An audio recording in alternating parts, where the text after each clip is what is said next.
po sa mga brethren na silang nag-manage ang ating dance night. Sila Percy at si Lois, sila yung overall head. Tapos sila Kuya Ray at si Ate Merly, sila yung nagpagod doon sa mga decorations. And sila Koji, sila Bambol, sila yung nag-ayos ng mga ilaw. And it was a very beautiful night.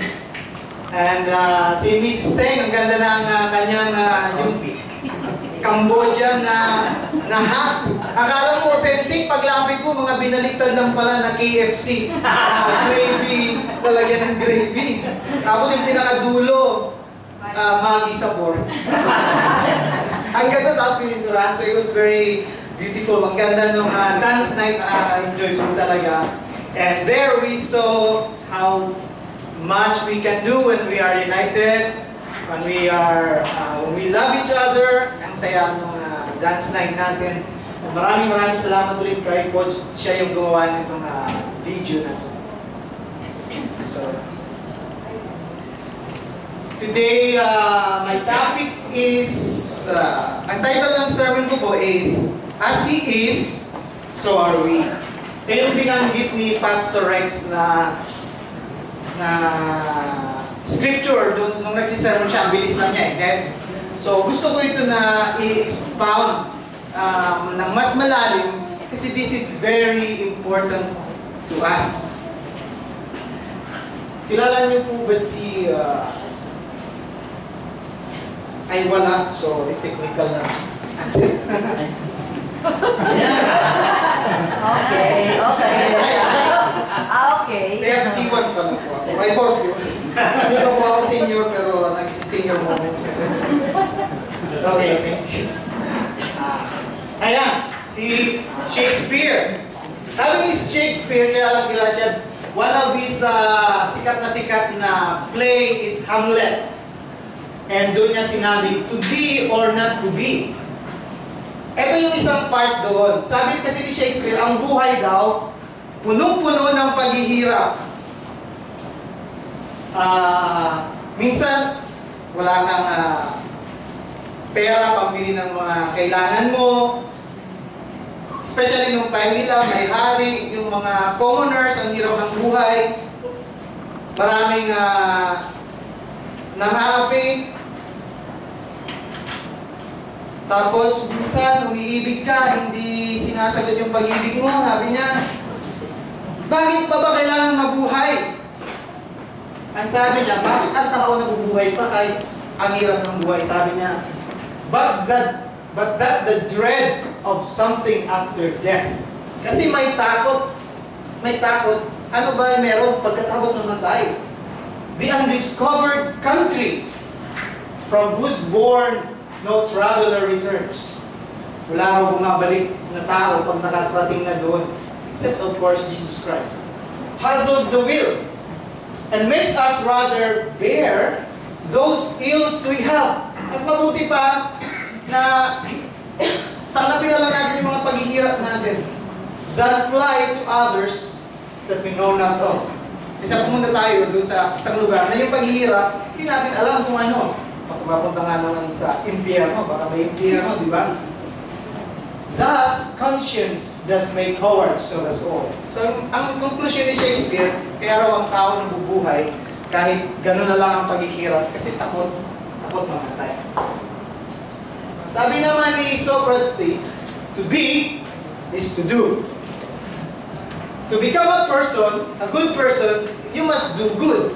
Para ka maging mabuting leader, dapat gumawa ka ng mga bagay na ginagawa ng isang mabuting leader. Ang problema nito, there are many people who do good only so they would look good. Para lang sila mapuri at ma-promote. So, yan yung problem ng to be is to do.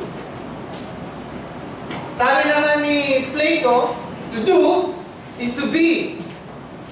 Be a good person inside, and then you can do good things.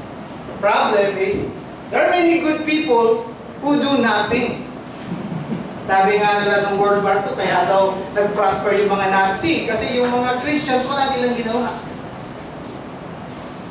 Ang sabi naman ni Frank Sinatra, Dubi-dubi-du. Sa strangers in the night. Sino ba talaga ang tama sa kanila? Apat ba sila?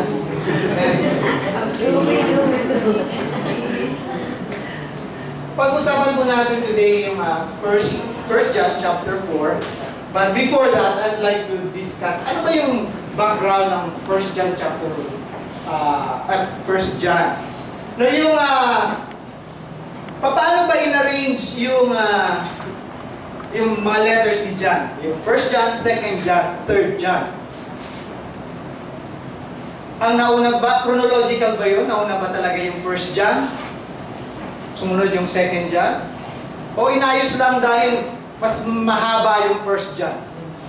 Pag tinignan nyo, alin ang pinakamahaba sa kanila? 1 John, 2 John, 3 John. Yung 1 John. Tapos sumunod na mahaba, yung 2 John. Yung pangatlong pinakamaiksi, yung 3 John. So, inayos siya sa pinakamaiksi, kahit kung gaano kahaba. Pero ang totoo, ang nauna yung 3 John. Yung 3 John po ang nauna, kasi sabi dito sa 7 hanggang verse 10, sabi niya dito, "Dear friend, you are faithful in what you are doing for the brothers and sisters, even though they are strangers to you. They have told the church about your love. Please send them on their way in a manner that honors God." So may mga strangers na preachers na Christian na lumilipot, umiikot sa mga churches.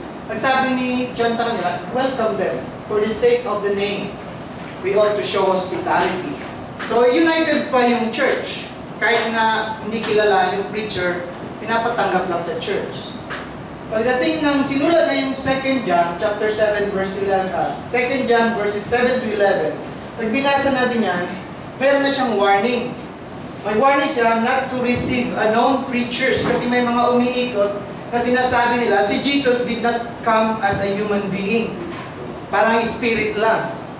So, sabi ni John, huwag niyo itong i-welcome.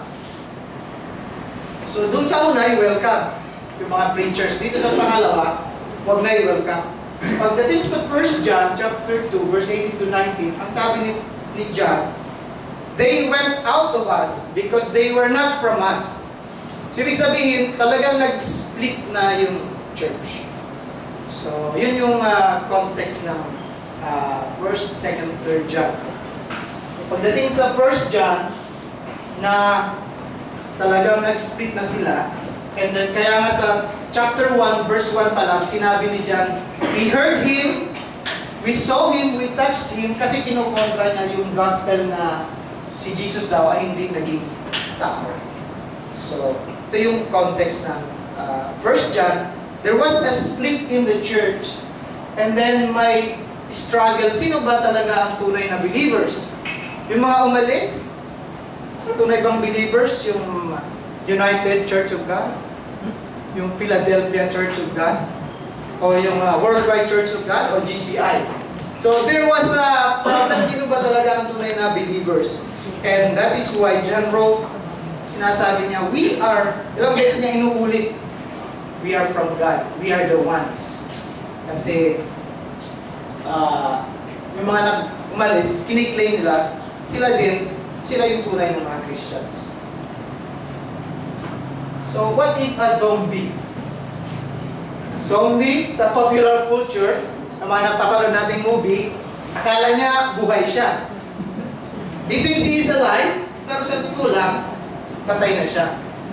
And in a way, we can characterize mga false prophets as they are zombies. Kasi akala nila, they have this life in them, pero pag nakagat ka ng doctrine nila, patay ka rin.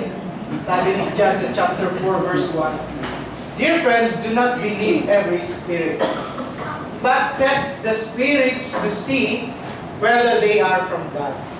Because many false prophets have gone out into the world. This is how you can recognize the Spirit of God.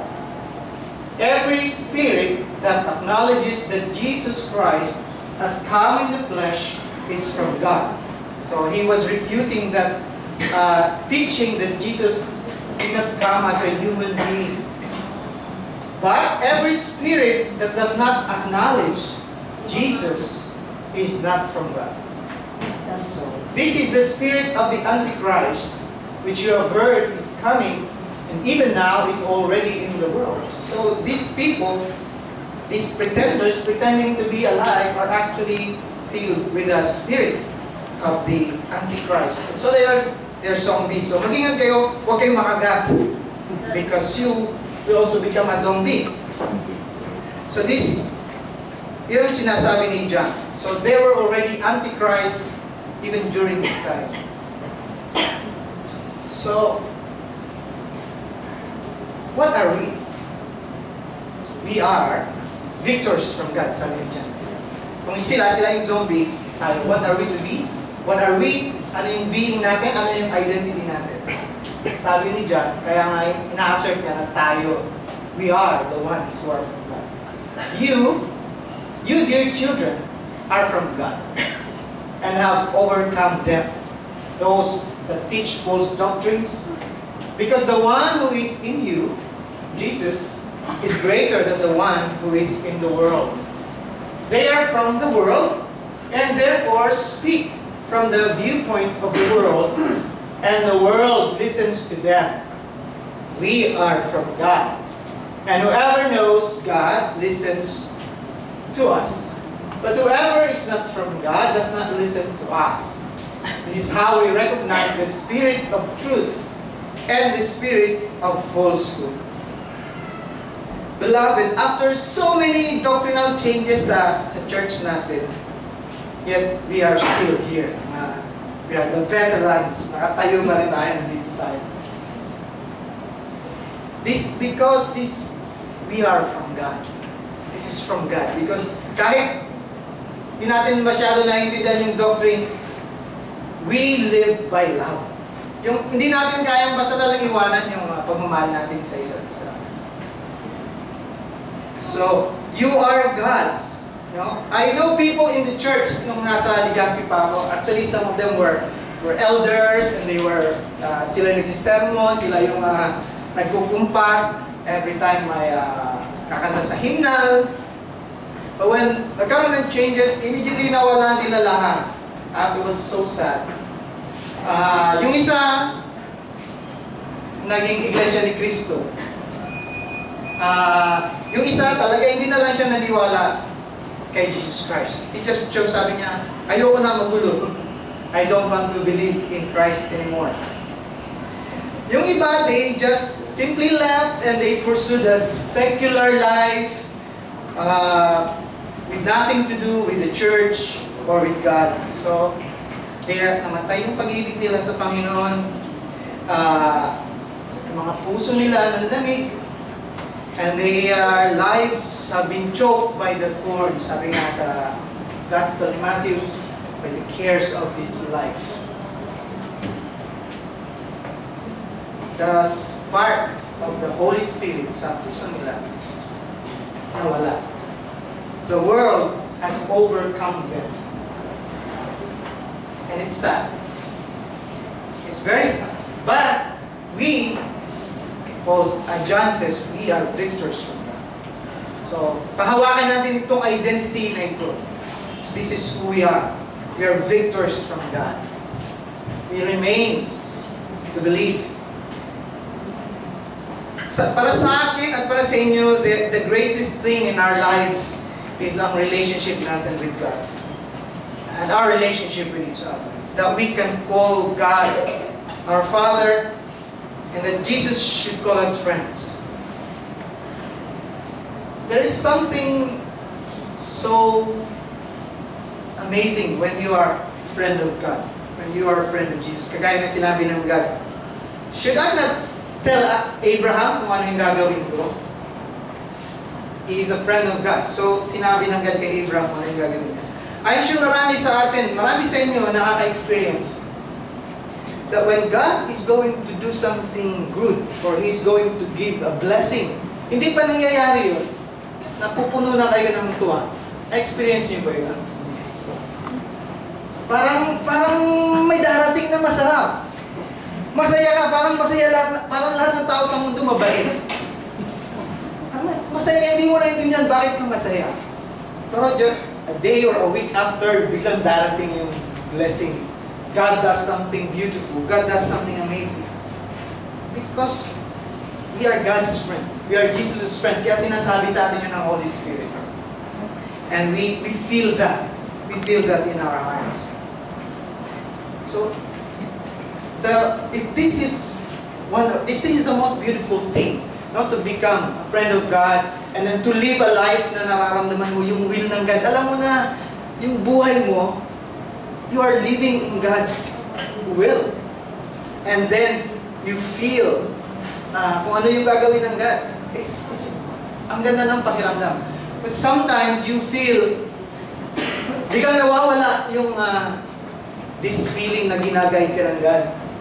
When you feel that, naku, parang nakakapanlumo, di mo alam kung yung ginagawa mo ang tama.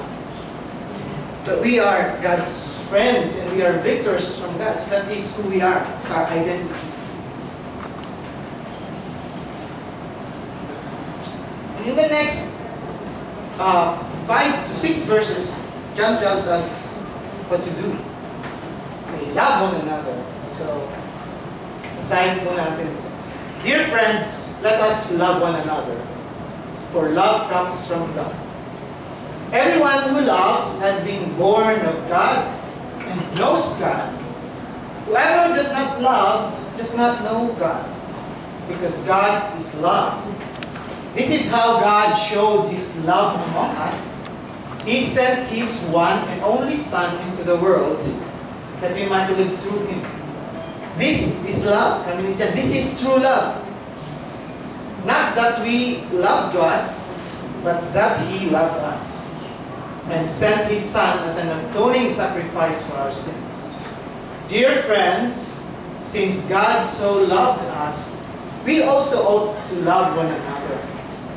No one has ever seen God, but if we love one another, God lives in us, and His love is made complete in us. So, pagkatapos ng part na B, sunod doon yung do. Love one another.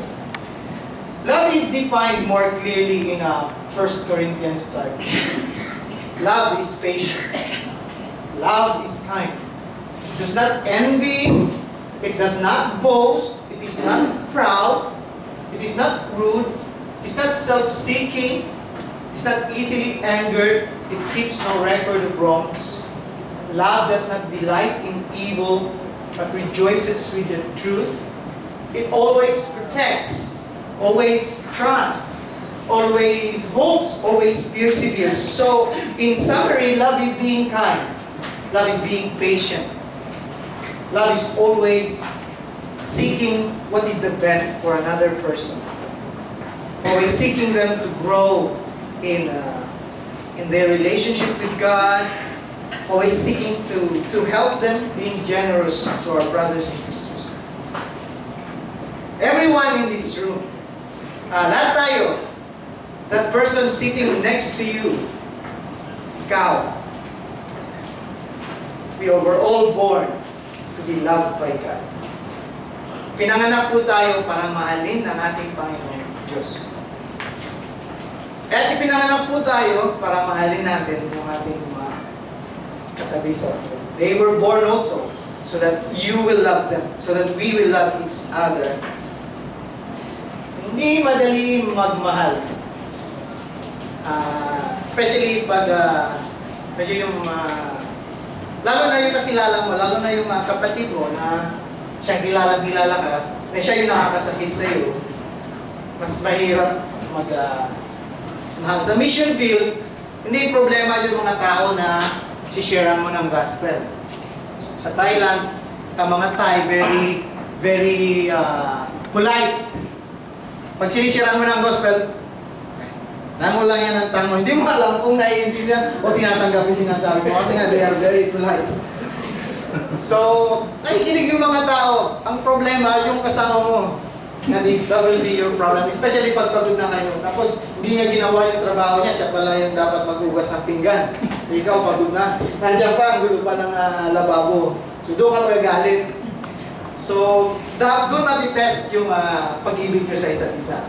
Sa mission field, hindi lang ang tinatrabaho ng Panginoon, yung tao na sinishare natin ng gospel. ikaw mismo na nagdadala ng gospel, tinatrabaho ka ng Panginoon.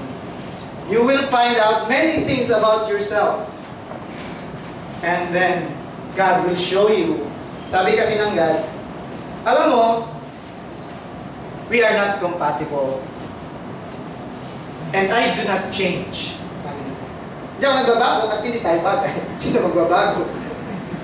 Sabi ni Graham Cook, di ba? Sabi ng, I do not change and hindi tayo bagay. So God is transforming us.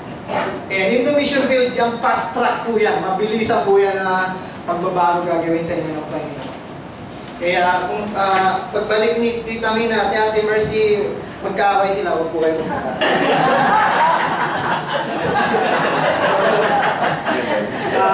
Nagugas ng plan. Hindi nagugas ng plan dyan.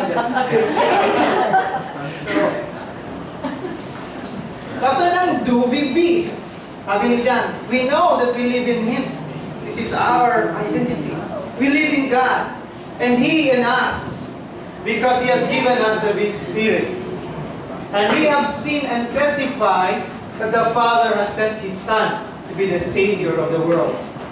If anyone acknowledges that Jesus is the Son of God, God lives in Him, and He in God. And so we know and rely on the love that God has for us. Brethren, beloved, God has already given us a new heart. Ay sabi sa Jeremiah 31 verse 33. This was written centuries before dumating si Jesus Christ.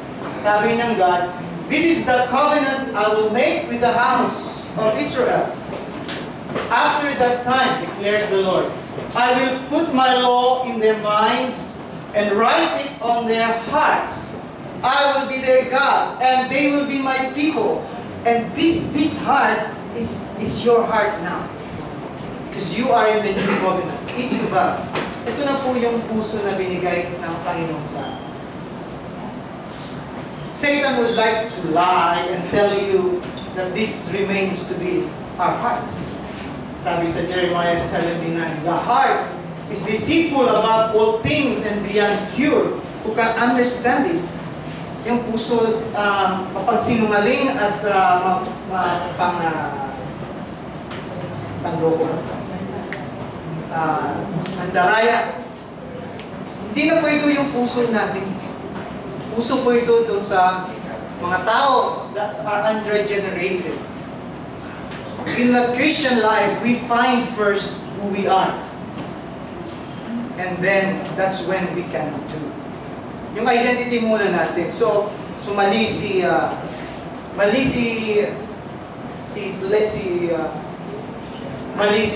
Socrates. To be is to do. Mali rin si Plato. Mas malapit pa si Frank Sinatra.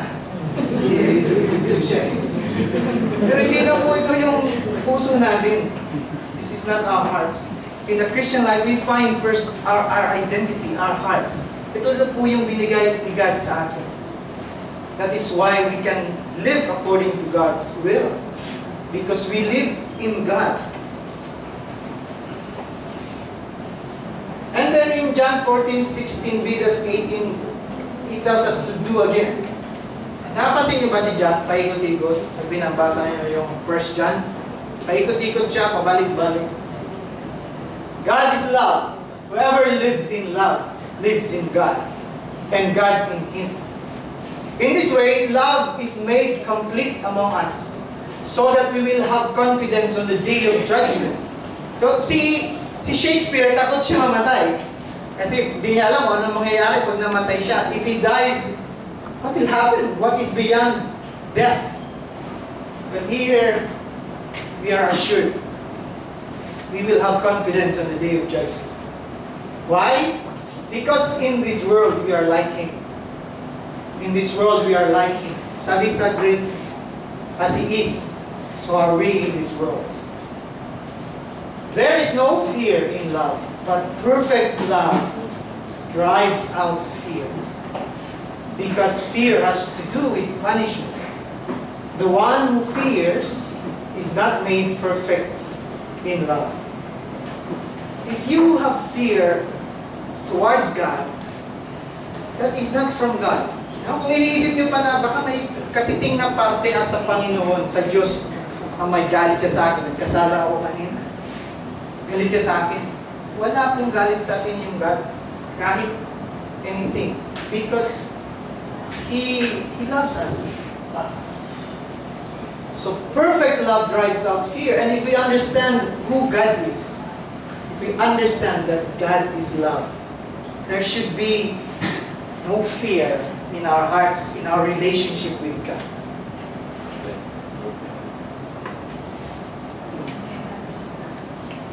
So, live as a new creation. Love has been perfected in us. So, ano ba ito? So, God is love. How we know God is very important. Paano natin nakilala ang God?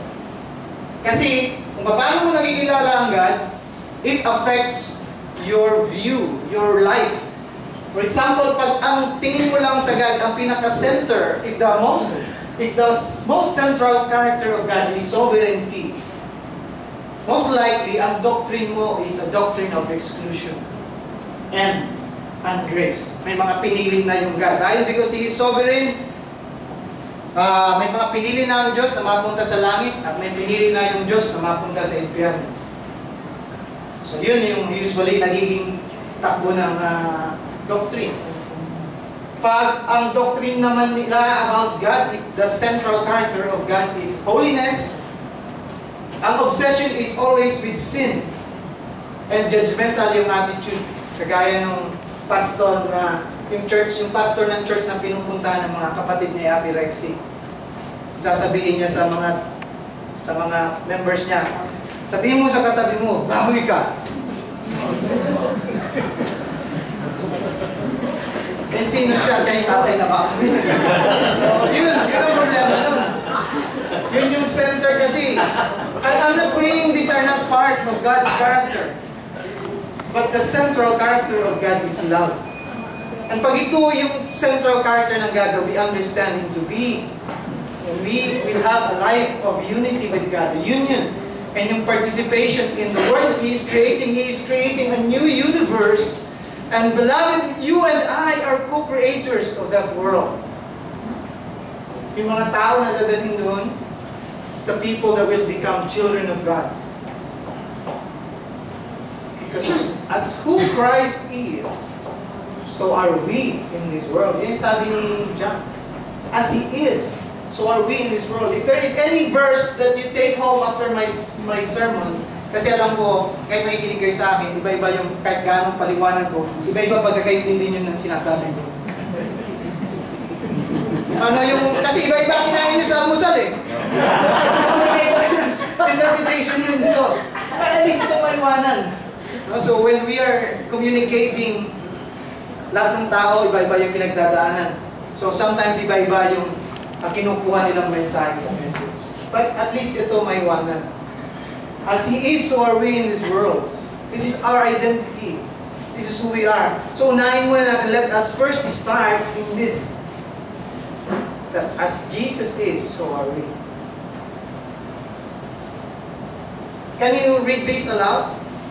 As He is, so are we in this world. As Jesus is, so are we in this world. And then, kaya nga pero mali pa rin si Frank Sinatra kasi nag-start siya sa do. Mas bidu. We are loved, so we must love. Sabi ni John, we love because He first loved us. It's a great privilege to be loved by God and to love. If anyone says, I love God, yet hates his brother, he is a liar. For anyone who does not love his brother whom he has seen, cannot love God whom He has not seen. And He has given us this command: whoever loves God must also love his brother. For example, merong isang tao na nag-aral maging dentist. Wala si Doc Carlos, kaya dentist na lang gawin natin. So nag-aral siya ng pagka-dentist, no? Bayad siya ng tuition niya. And every day, pumapasok siya sa school. Inattenan niya lahat ng classes niya. Hindi siya nag-cutting classes, hindi siya pumunta sa SM para manood ng sine. But he attended all his classes faithfully. Napasa niya lahat ng kanyang written exam. And he even passed his board exam. And binigyan siya ng license to be a dentist. Is he a dentist? Yes, he's a dentist. Pero paano kung wala siyang inattendan na kahit anong praktiko? Hindi siya nagbunot kahit minsan nag-try. Hindi siya nag-injection kahit minsan. Magpaparoot canal ba kayo sa kanya? Dentist siya. Diba? Ang sakit kaya ng root canal. Kapag tinatamaan, when the instrument hits your raw nerve, pag tinatamaan na yan, sabi nila, mas masakit pa rin sa nanganganak eh. Hindi kayo pupunta sa kanya because may license man siya, he's a dentist. He's a dentist pero he's not fully one. And so, sa atin din, it's like even if we attend church every day and we pay our tithes regularly, I know this comes from love and that is wonderful. But yung life talaga natin as Christians, it happens when we go outside. Pag nasa work tayo, so even if we are so busy and yet we saw someone needing help, we offer our help. And even in the midst of all our troubles and ginagawa, we find time to pray, we connect because brethren, prayer is that space of time, place where you are loved. You are loved by God. So you pray. And there is that place where we can refresh ourselves with God's love. And when we study His Word, hindi kailangan one whole chapter. Kahit one verse lang a day, we read and meditate. That is where our Christianity actually happens when we go out of the church. So, bumabalik si John, kaya na sabi kanina, ikot-ikot siya. So, John chapter 5, verses 1 to 5. Everyone, okay, 30 minutes na. Everyone who believes that Jesus is the Messiah is born of God. And everyone who loves the Father loves His child as well. So if we love God as our Father, we love Jesus as His child, we love each other as His child, we are patient with each other, we forgive each other, we bear each other's burdens. And this is how we know that we love the children of God. By loving God and carrying out His commands.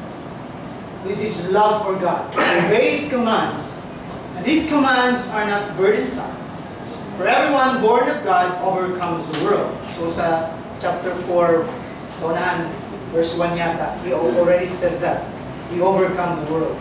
And here he comes back to the theme. This is the victory that has overcome the world, even our faith. Who is it that overcomes the world? Only he who believes that Jesus is the Son of God. But I find it very hard to really grasp yung sinasabi niya dito. Everyone who believes that Jesus is the Christ, is the Messiah, is born of God. But in Galatians 5 verse 6, I think Paul says this in a more understandable way. The only thing that counts is faith, expressing itself through love. That is what counts. Our faith in God, our faith in Christ, that expresses itself in our love for each other. So become these victors. We are these victors. We are already victors. We already have been given a new heart. We are already new creation. During the feast, in closing, during the feast we heard this word. Ginamit ni Pastor Rex, theosis. And Pastor Andrew said, dapat in-explain pa yan ng mas malalim. So, I thought maybe I should explain as well. So, theo means God, right? God. And Osis is means process or the action or condition. Sa medical term, ginagamit yan lagi, di ba? Psychosis. Osmosis. Osmosis may process. No? Narcosis. Tuberculosis. So, yung may mga TB. High definition. So, ang theosis is the process, the action, the condition of being divine, of being God, of becoming God. Sabi sa Wikipedia, in Christian theology, divinization, deification, making divine, or theosis, is a transforming effect of divine grace, the Spirit of God, or the atonement of Christ. It literally means to become more divine, more like God, and or take upon a divine nature. Sabi ni Paul, we are partakers of the divine nature. We already are. We do not have to wait. We are already partakers of God's divine nature. Sabi sa Eastern Orthodox theology, this is the process of our union with God. We are united, but we are in the process of being united still. Without God, we cannot be God's. Our divinization depends on our union with God. Without this union, there is no divinization. God made man in His image. And then God became man. And this man, God, brought man, as he ascended, into union with God, so that the image may be made complete. So this is who we are. This is our future. We are loved, present. So, in closing, as He is, so are we. As He is, so are we in this world, sabi sa John chapter 4, verse 17. In the 2 Corinthians chapter 3, verse 18. All of us then reflect the glory of the Lord with uncovered faces. Sino yung may cover yung face? Moses. Moses, when he came down from the mountain, had to cover his face. Kasi nakikita nila yung glory ng God and people could not bear it. But we reflect God's glory and we don't have a covering. We don't cover our faces. And that same glory coming from the Lord, who is the Spirit, transforms us into His likeness in an even greater degree of glory. So, as we obey God, as we love each other, as we love God, it's all this process, continuing this theosis. We are being transformed, little by little, degree by degree. So don't stop, but continue the transformation. Continue to love each other. Let us continue to love one another. Because as Jesus is, so are we in this world. Let us read that together. As He is, so are we in this world. Is that good news? Yes. Let's pray. Heavenly Father, we thank You that You have prepared everything for us. Even from before the foundations of the world, Jesus has been sacrificed. It has been ordained for our sakes, that we may know what true love is. You love us, so we must live. As we live in You, we live in love. So You have already changed our hearts. Continue to empower us to live according to our new hearts, and help us, Father, to humble ourselves to You, before You, and before each other, and learn to be kind, be patient, be forgiving towards one another. In Jesus' name we pray. Amen. Amen.